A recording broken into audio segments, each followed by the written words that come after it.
Okay, if you're anything like me, you have a love-hate relationship with living in a city. I mean, we love the opportunities it brings, the convenience it offers. But it happens to the best of us that on some days it does get monotonous. In these moments, it becomes especially difficult to find meaning in our routines. We start to question our existence and wishing we had some more space in the city where you could go and unwind. Place which is not a mall, some place that allows us to relax, which is green and pleasant, where we didn't have to constantly complain about the air quality, right? What if I told you I found the most underrated spot in our cities? A place where you get instant access to nature. Even a weekly visit to this place will add profoundly to your happiness quotient. Where you can play, stretch, where there's so much greenery and fresh air that breathing itself feels like an activity.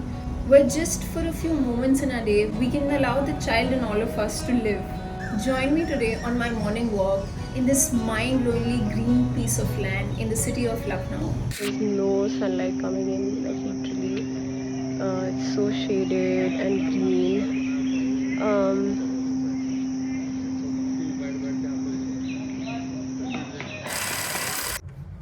Hello, hello. It's 6:05 and we're ready to roll. So wanted to do this, man. Casey starting it. Let's get going.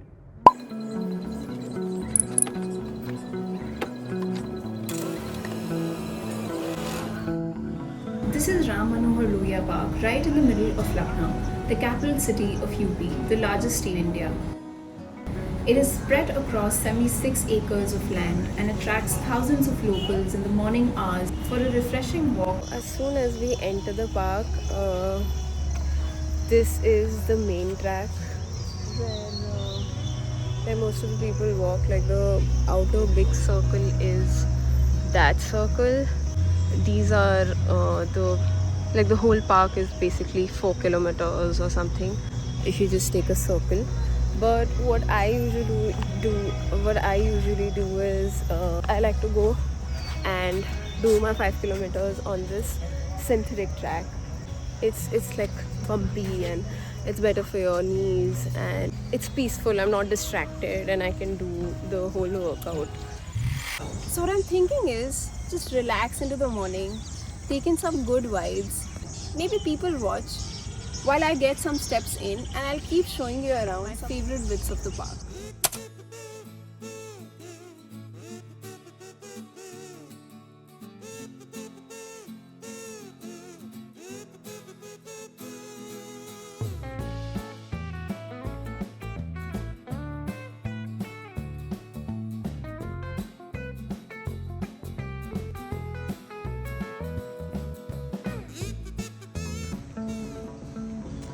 This park is almost 20 years old.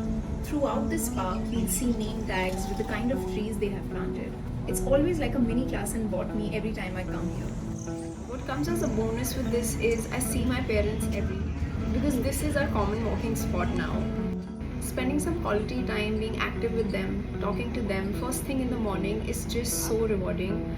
And now that I reflect, I've learned this from them in the first place.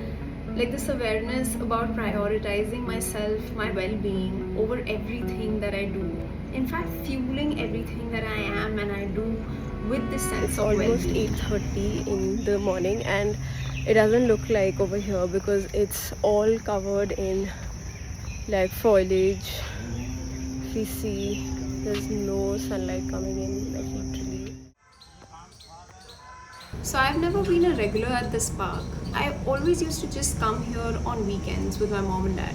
But what I remember from all my visits is how easy it was to just come here and feel this peace and greenery all around. I remember taking that feeling with me for the entire day and almost always thinking that I do this more often. Almost done with my 5 kilometers for today and it's time to rest. It's time to rest and people watch. Another thing that I absolutely love about coming to a park first thing in the morning is seeing people taking time for themselves. I cannot fully express this feeling, but seeing more people take time for themselves and take charge of how they would like to start their day is just so relatable. Sometimes I find myself smiling at strangers. They might even think I'm a creep.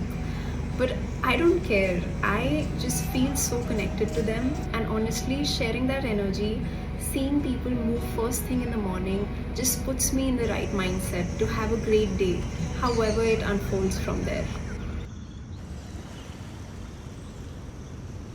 I spend so much time wallowing in my misery of feeling like I have to constantly choose between building a life in a city and feeling happy while living it. Until recently, I decided I want to have both. This day marks the 40th day of me coming for a walk to this park regularly, and from the bottom of my heart, it's the favoriteest part of my day. So the question that I want to ask is, why don't we do this often? When we see something and we know that this would make us happy, why can't we prioritize it? Why do we ignore things that are right in front of us? So interestingly, there is a limit to how happy we allow ourselves to be. In psychology, they call this term a baseline or a upper limit. So sometimes, even if something we believe will make us happy is right in front of us, we deny it. Anything which is uncertain is a threat to your mind, your chimp mind.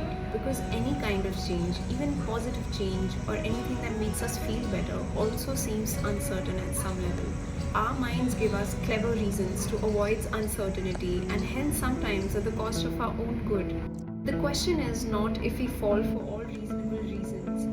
The question is, when will we find the one reason not to fall for it? Because frankly, if you ask me, it's just these elements of nature that we crave. It's the sunshine, it's the water, it's just life that we want to see around us.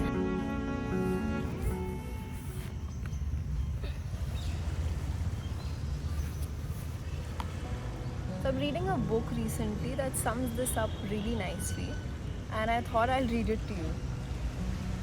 In this book, there's a chapter breaking your upper limit and how people hold themselves back from real happiness. It starts by saying most people don't want to be happy, which is why they aren't.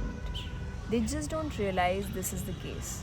People are programmed to chase their foremost desire at almost any cost. It's just a matter of what that foremost desire is. Often enough, it's comfort or familiarity. Nobody wants to believe happiness is a choice because that puts responsibility in their hands. It's the same reason people self pity, to delay action, to make an outcry to the universe, as though more they state how bad things are, the more likely it is that someone else will come change them. There are many reasons people thwart the feeling of happiness, but a lot of them have to do with assuming it means giving up on achieving more. I don't know about you, but this rings a bell to me, and I think I postponed coming here and like being myself, doing the things that I really love.